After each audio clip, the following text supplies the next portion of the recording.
Hi friends, welcome back to my channel real estate insights. ఈ వీడియోలో కృష్ణా రివర్పై నిర్మించినటువంటి ఒక కొత్త బ్రిడ్జిని మీకు ప్రొవైడ్ చేశాను. ఈ బ్రిడ్జి కన్స్ట్రక్షన్ కంప్లీట్ అయిపోయి ఇనాగరేషన్కి రెడీగా ఉంది. ఈ బ్రిడ్జిని గేట్వే ఆఫ్ అమరావతి అని చెప్పొచ్చు, అంటే అమరావతికి ముఖద్వారం అని చెప్పొచ్చు. ఎందుకంటే NH65 నుండి, అంటే హైదరాబాద్ విజయవాడ రోడ్ నుండి ఈ రివర్ క్రాస్ చేసిన వెంటనే అమరావతిలోకి ఎంటర్ అవుతాము. ఇది విజయవాడ వెస్ట్ బైపాస్లో భాగంగా నిర్మించారు. NH65, NH16ని కలిపే ఈ రోడ్డు దాదాపుగా కంప్లీట్ అయిపోయింది. 2026 మార్చిలోపు ఇది ఓపెన్ చేయడానికి అన్ని సన్నాహాలు చేస్తున్నారు. కొత్తగా నిర్మించినటువంటి ఈ బ్రిడ్జిపై నా ఫస్ట్ డ్రైవ్ ఎక్స్పీరియన్స్ మీకు షేర్ చేస్తున్నాను. ఈ బ్రిడ్జి పొడవు 3 కిలోమీటర్స్. లెంతీ బ్రిడ్జి కృష్ణానది మీద అని చెప్పొచ్చు.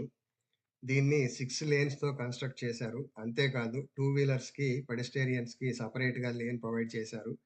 ఈ బ్రిడ్జ్ పైన రివర్ క్రాసింగ్ ఎక్స్‌పీరియన్స్ చాలా బాగుంది. స్ట్రీట్ లైట్స్ ఇన్‌స్టాల్ చేయలేదు. నాకు ప్రొవిజన్ కూడా కనిపించలేదు. బహుశా ప్లాన్ లేనట్లు కనిపిస్తుంది. ఈ బ్రిడ్జిపై లైట్స్ కూడా ఇన్‌స్టాల్ చేస్తే రాత్రిపూట చూడటానికి, ట్రావెల్ చేసే వారికి చాలా అద్భుతంగా ఉంటుంది. ఈ బ్రిడ్జి క్రాస్ చేసిన వెంటనే అమరావతిలో లెఫ్ట్ సైడు టీటీడీ టెంపుల్, అట్లాగే right side upcoming bits campus స్వాగతం పలుకుతాయి. ఇంకొక విషయం ఏంటంటే, ఈ బ్రిడ్జి క్రాస్ చేసిన తర్వాత ఐ లవ్ అమరావతి, అమరావతి నగరానికి స్వాగతం అని బోర్డ్స్ పెడితే చాలా బాగుంటుంది. ఈ రోడ్ కంప్లీట్‌గా ఓపెన్ చేస్తే గుంటూరు నుండి హైదరాబాద్ ట్రావెల్ చేసే వారికి దాదాపుగా 90 నిమిషాల టైము, ఫ్యూయలు ఆదా అవుతుంది. అలాగే హైదరాబాద్ నుండి గుంటూరు, తెనాలి, రేపల్లె, పొన్నూరు ట్రావెల్ చేసే వారికి కూడా 90 మినిట్స్ టైము, ఫ్యూయలు సేవ్ అవుతుంది.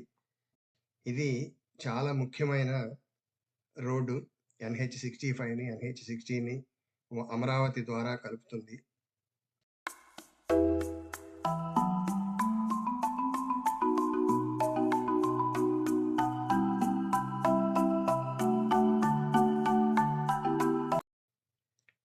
Thanks for watching this video. Please like, share and subscribe to my channel. Thank you.